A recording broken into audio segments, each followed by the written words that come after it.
Okay, let's look at some attacks to the butterfly. And the way I set these all up is they all start from a very basic attack. Right. From this butterfly, like we said with our posture control, he does not want to have the ability to, we don't want him to have the ability to control our chin, our posture. Right, so the moment he starts attacking us, the butterfly, I like to try to snap down his head and start shooting for that guillotine, whether it be, the Marcellitine, the arm in, it doesn't matter. I want to threaten this choke. Right, so to threaten this choke, typically I get one of a couple reactions. The first reaction is people will tuck their chin and kind of prevent me from getting that choke. If they tuck their chin, what I'm going to do is that arm I was shooting for the guillotine with is going to shoot the whole way to the ground, palm down, as I drive my weight up and over top of them. I'm going to get my solar plexus to the top of his spine. So I have weight through his spine, into his butt, and then from there I'm just going to circle around and take their back. So from the angle, we're going to go to shoot the guillotine in. The arm hits them, the arm just shoots down to the mat, palm down. I sprawl out, putting my weight on my solar plexus, and then simply circle towards their back. So you get a back take.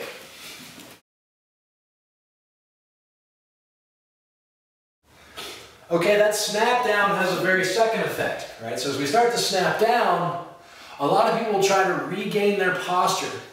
When they regain their posture, the first thing I'm going to shoot for is to kill the hooks. I'm going to kill the hooks by simply clamping my knees together. Right, so as I snap him down, right, as he tries to gain his posture, I clamp my knees and immediately shoot an arm in, and I'm going to hug his knees together so he can't regain those hooks. Right, so I'm grabbing that far knee, right, and hugging in, right, with my arm. I keep that weight nice and heavy, right, my chest heavy on his knees. I'm going to reach around his back, either grabbing his head, his lat, or the back of his gi if he's wearing a gi.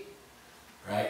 Now what I'm going to do to finish this pass is I'm going to just simply drive into him a little bit to get his weight onto his butt.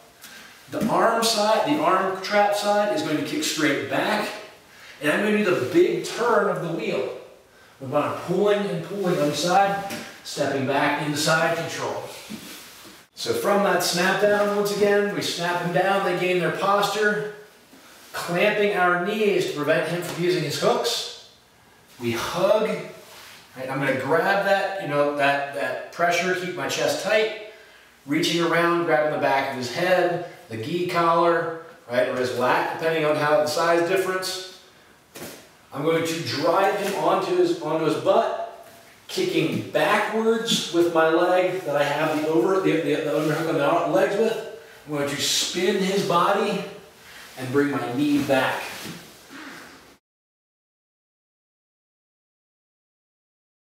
Okay, the side effect of a lot of this stuff is that we can oftentimes get our head lower than theirs. Right, so we start to clamp him down, he comes up. Now instead of clamping our knees, a lot of times I like working for a pressure pass. So I'm immediately going to shoot my hands underneath his, my head's going to try to get under, and I'm going to drive him to his back. When he lands on his back, my goal is to have my knees up near his hips and my elbows tight to his hips, keeping my head low to kill a lot of the power he has in his legs. Right, so now I want to finish this pass. What I'm going to do is I'm going to start, the first variant to this is I'm simply going to take an arm and I'm going to reach inside of my own leg, and I want to grab his toes on his far side foot. At this point, I'm simply going to sprawl out, holding those toes in place. I can push on the knee and keep my weight nice and heavy as I walk around and up to side control. So from the other side, right, we get him to posture up, we drive in, our knees come up, elbows tight. I reach inside and grab the far foot.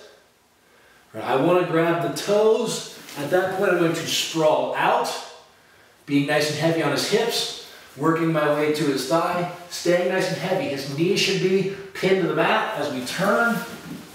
Then we can come up to our side control.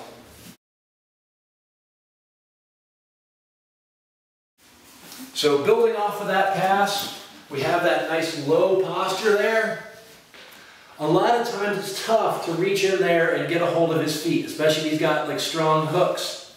So we need to kill those hooks somehow. So my favorite way to kill the hooks is a hip switch. So what I'm going to do with this is I'm going to try to keep my spine in line with his as I do a couple of step process. Right? I'm going to start by kicking that one leg back to a sprawl.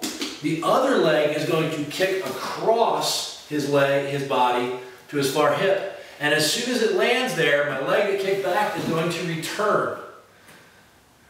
So what that does is that brings his foot across to my far side hip. Now, to finish the pass, I no longer have to reach through to find his feet, and I can also get a much stronger grip. I'm going to reach backwards and capture his toes inside of my armpit, or my elbow pit. I'm going to hug that foot to his hip by hugging his thigh. Right, underhooking and hugging his thigh. Now, once I sprawl, I do the exact same thing. Nice and heavy, come around to the side. Now, the one problem we have here is if I just let that foot go, I'm in danger to have my arm captured for a triangle. So, as soon as I release that foot, I either want to be circling that arm out fast, or I need to keep my head tight to his thigh so he can't shove it through for a triangle. So from the other side, we get him down, nice and low. One leg kicks back, the other leg kicks across. Right? Regaining our posture, we can relax here. Swimming backwards, capturing the toes, capturing the thigh, pressure down. Move if we need to. Our head stays tight, or we circle that arm out while we still have control of the foot.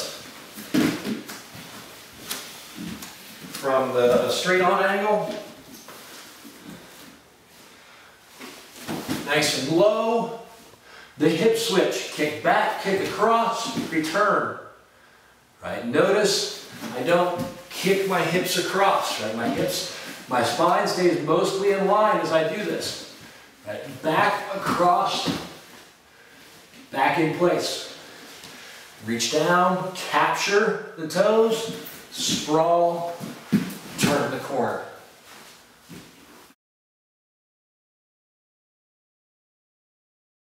So from that same low control, we can get a whole nother pass that I find to be a lot of fun. All right, so we have him flattened out, nice and low. All right, we can do a handstand pass from here. All right, couple details. What I'm going to do is I'm going to try getting my collarbone heavy into his hip bone. I don't want to be on his stomach. I don't want to be on his ribs. The whole thought of this is killing his hips so he can't follow me to keep a guard. 2, I don't want to flare my elbows out. If I flare my elbows out, it makes it really easy for him to gain control and push me around. So from this nice tight posture, I want to have my head down. I actually want to have my shoulder pressure be what I'm standing on. I'm not standing flat on my head's turned a little to the side. Now the handstand, what I'm going to do is I'm going to post up, right? Come straight up in the air. I'm going to turn 90 degrees. And I'm going to come down with the knee by his hip first. If I come down with the knee by his head first, it's oftentimes possible for them to regain a guard.